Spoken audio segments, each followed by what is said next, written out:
G in the name of Allah, the most beneficial, the most merciful. अस्सलाम वालेकुम dear aspirants. उम्मीद है कि आप लोग सारे ठीक होंगे और आप लोगों का पीएमएस इस्लामिक स्टडीज़ का पेपर बड़ा ज़बरदस्त हुआ होगा। ये वीडियो पहले भी मैं 2 दफ़ा बना चुका हूँ, but I don't know why कि मेरी आवाज़ का इशू आ जाता है, जिसकी वजह से वीडियो रिकॉर्ड नहीं हो पाती। तो आई होप अभी सारी चीज़ें टेस्ट हुई हुई हैं। Anyways, starting from Islamic studies paper, इससे पहले मैं आप लोगों के साथ कंपलसरी के सारे पेपर्स डिस्कस कर चुका हूँ। आज के इस वीडियो में इसमें हम लोग सारे सवाल जितने भी हैं उसको डिकोड करेंगे और हम देखने की कोशिश करेंगे कि सवाल की डायमेंशन क्या थी और आए सवाल कहाँ से आए हैं, और हम ये पेपर को एनालिसिस करेंगे, एक एक सवाल को डिकोड करेंगे। मैं आपको बताने की कोशिश करूँगा कि आया ओवरऑल पेपर का स्ट्रक्चर क्या था। तो without any further due, starting from question number 1, which is Islam में तौहीद का तसव्वुर बयान करते हुए इसके असरात लिखें। तो मतलब ये तौहीद का जो तसव्वुर था वो आया था और इसके असरात लिखना था। तो पहला हम लोगों ने थोड़ा सा इसको स्टार्ट करना था, इस्लाम में तौहीद का क्या तसव्वुर है। ठीक है, कुल हुवल्लाहु अहद सूरह इखलास से स्टार्ट किया जा सकता था इंट्रोडक्शन। खैर एनीवेज, आउटलाइन जो है सारे सवालों की अगर कहें तो अलग बना देंगे, उसके ऊपर वीडियो। खैर, इसके असरात उसने हमसे पूछ रहे थे मुआशरे पे, फ़र्द के ऊपर और मुआशरे के ऊपर, सोसाइटी और इंडिविजुअल के ऊपर। ये सवाल था। आई टोल्ड यू, मैंने अपनी जब आप लोगों की इंपॉर्टेंट चीज़ें बता रहा था उसमें मैंने आपको 4 चीज़ें लिख के दी थी: तौहीद, रिसालत, आखरत, नमाज, हज, रोज़ा, ज़कात। ये 7 चीज़ें थी। आई टोल्ड यू कि इसमें से 2 आने के चांस है, लेकिन एक कंफर्म आएगा। देख लें, तौहीद आ चुका है। तो इस्लाम में तौहीद का तसव्वुर बयान फरमाएं, ये आप लोगों का पहला सवाल अल्हम्दुलिल्लाह वही आया है। सेकंड सवाल 20 नंबर के लिए टेक्निकल सवाल खेला गया आपके साथ। उसने आपसे पूछा कि उम्मत मुसलमान की ज़वाल को अरूज में कैसे बदला जा सकता है, दलाइल से वाज़ेह करें। अब वो कह रहे हैं कि मैं आपसे सोल्यूशन मांग रहा, ओनली सोल्यूशन वगैरह। उम्मत मुसलमान को हम कैसे इसके अरूज, जो भी मतलब जितने भी आप इसमें बेशक इंट्रोडक्शन की बात सिर्फ एक पैराग्राफ में इसको ये पॉइंट्स बता देते हैं कि अभी करंट ये सिचुएशन है कि उम्मत मुसलमान को ये मसले दरपेश हैं और इसको ठीक करने के लिए 8-10 पॉइंट ये इसके सोल्यूशन है।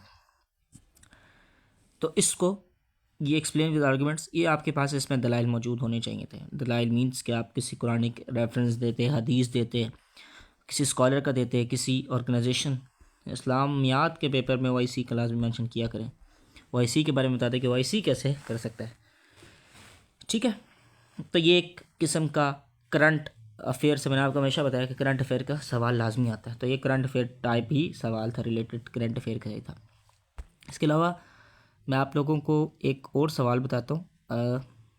ये क्वेश्चन नंबर 5, ये भी करंट अफेयर का सवाल था। इसमें आपसे कहा है कि जी आप जुडिशल सिस्टम ऑफ पाकिस्तान को कैसे ठीक कर सकते हैं with the help of justice system of Islam. मतलब आपको अगर इस्लाम का जस्टिस सिस्टम का पता था तो आप बता सकते थे कि इस्लाम का जस्टिस सिस्टम ये है कि ये कहता है हम पाकिस्तान के जुडिशल सिस्टम को इस तरीके से ठीक कर सकते हैं। इन डेप्थ सवाल था, विदाउट नॉलेज ये सवाल आप अटैम्प्ट नहीं कर सकते थे। मतलब यू मस्ट नो कि इस्लाम का जुडिशल सिस्टम कहता कैसे है, और आपको पता होता कि इस्लाम के जुडिशल सिस्टम को फिर आपने अप्लाई करना था पाकिस्तान के जुडिशल सिस्टम से, और फिर आपने उसको इम्प्रूवमेंट बताने थे। तो असल सवाल मेरे पास क्या था कि इस्लामी निज़ाम अदल की खसूसियात बयान करते हुए पाकिस्तान के अदालती निज़ाम की बेहतरी की इक़दाम तजवीज़ करें। मतलब in the light of Islamic judicial characteristics of in the light of justice system of Pakistan, how you can improve the judicial system of Pakistan. This was the question. So second or fifth question was related to current affair, current dilemma के सवाल थे।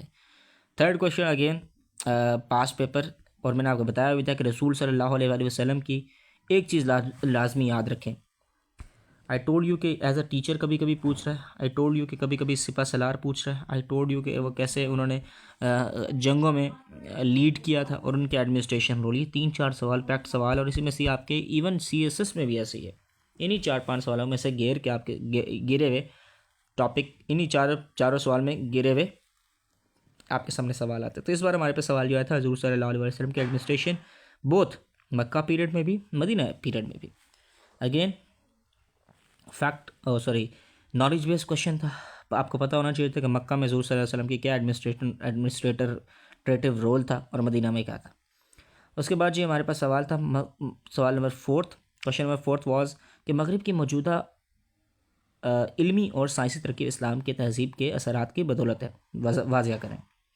मतलब क्या आज waste में जो भी चीज़ हो रही है वो इस्लाम की बदौलत है। तो इसमें भी ये आई बिलीव सबसे मुश्किल सवाल था, क्योंकि इसमें आपको हर इस्लामिक जो तहजीब है, जैसे फॉर एग्ज़ाम्पल मैथ किसी इस्लामिक स्कॉलर ने स्टार्ट किया, ठीक है, आप वो बता सकते थे, केमिस्ट्री, मेडिसन, तो ये सारे आपको इन डेप्थ चीज़ें पता है। और ये बड़ा आई बिलीव कम सवाल अटैम्प्ट हुआ होगा, क्योंकि इसमें आपको बहुत ज़्यादा नॉलेज चाहिए था।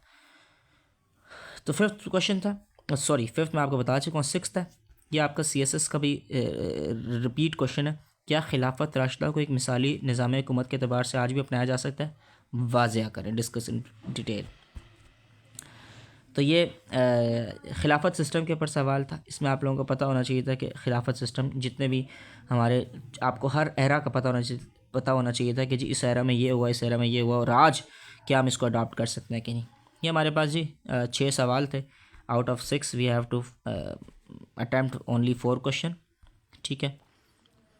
और इसके बाद सवाल नंबर 7 था विच वॉज कंपल्सरी, और ये 20 नंबर का सवाल था आपके सामने। कुछ MCQs थे 20, वो आपने करने थे। MCQs भी 50% ठीक थे, इजी थे, लेकिन 50% काफ़ी मुश्किल चीज़ें थी जो कि मुझे स्टूडेंट्स ने बताई, मैं आपको बता रहा हूँ, ठीक है। तो this was all about today's video. Islamic studies के पेपर को हमने इन डेप्थ एनालिसिस करने की कोशिश की और हम देखने की कोशिश की है कि सवाल किस डायमेंशन से आया था। तो आई होप सो आप लोगों का पेपर भी इसी तरीके से होगा जैसे मैंने आप लोगों को अभी बताया। Please do let me know आपके क्या माइंड में है। अच्छा, ऑन एवरेज मैं अगर आपको बताऊं तो इस पेपर में 50, ये मैं एवरेज बताता हूँ तो हमेशा हर पेपर में क्या आखिर में आपको बताया, लेकिन सिर्फ एवरेज बताया मैंने, ठीक है। एवरेज मीन्स के जो एवरेज तो आपको पता है ना, मीन निकालना, जैसे सारे 2000 बच्चों ने पेपर दिए उन सब के मार्क्स करके divided by number of aspirants 2000, तो वो एवरेज आ जाता है। तो 50 to 55 एवरेज है।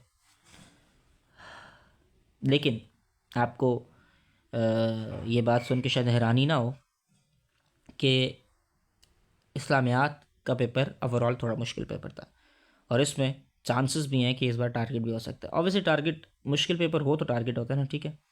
तो ये पेपर शायद टफ टाइम दे सकता है एस्पायरेंट्स को।